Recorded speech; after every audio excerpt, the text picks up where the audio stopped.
जितना भी प्रयत्न है अध्यात्म में, वो केवल एक ही प्रयत्न है, और वो है अपने ज्ञान से जो अनात्म भाव का महात्म्य है वो कम हो जाए। अनात्म भाव माने जगत के वस्तु व्यक्तियों के द्वारा प्रभावित होना, उसको अनात्म भाव कहते हैं। जिसको हम मैं के रूप में स्वीकार नहीं करते उसको अनात्मा। आत्मा माने मैं, अनात्मा माने मैं नहीं। तो जब तक हमारे ज्ञान में यह अनात्म भाव का महात्म्य रहेगा तब तक के संसार से मुक्ति नहीं है। और जितनी साधना है वो इसी के लिए।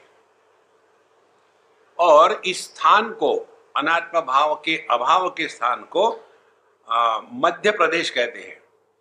कैसा? एक तो है मैं, एक वस्तु को जानने वाला। तो यह ज्ञान कहाँ हो रहा है? ये मन में हो रहा है। जो वस्तु मन में प्रवेश करती है उसी का ज्ञान होता है। जो वस्तु मन में प्रवेश नहीं करती उसका ज्ञान नहीं होता। तो जब वस्तु ने मन में प्रवेश किया तो वहां हमारा जो एक अखंड अविकारी अद्वैत ज्ञान स्वरूप है वो उसके वस्तु के प्रवेश के कारण मानो वो डिवाइड हो गया। डिवाइड होने के बाद उसमें फिर तीन बातें हो जाती है।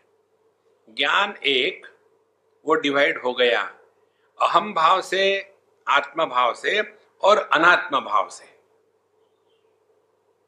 तो जैसे उदाहरण दिया था आपको, यह पुस्तक है। अब यह जो ज्ञान है, यह ज्ञान डिवाइड हो गया। ज्ञान यह पुस्तक है, इसको मैं जानता हूं, यह हो गया आत्म भाव। और यह पुस्तक मैं नहीं हूं, तो पुस्तक को लेकर के अनात्म भाव जागृत हो गया। अब जो मध्य प्रदेश है, माने जिस स्थान में आत्म भाव और अनात्म भाव इन दोनों का अभाव है,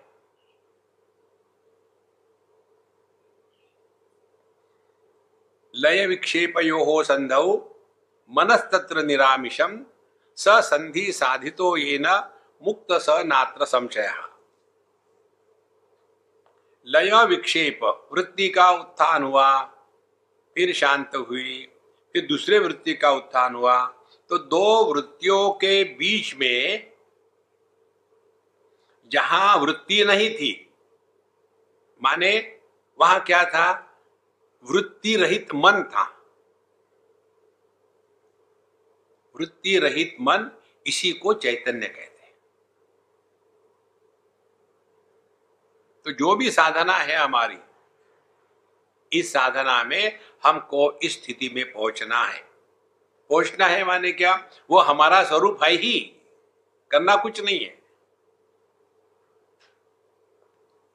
और इसीलिए सभी साधना चल रही है।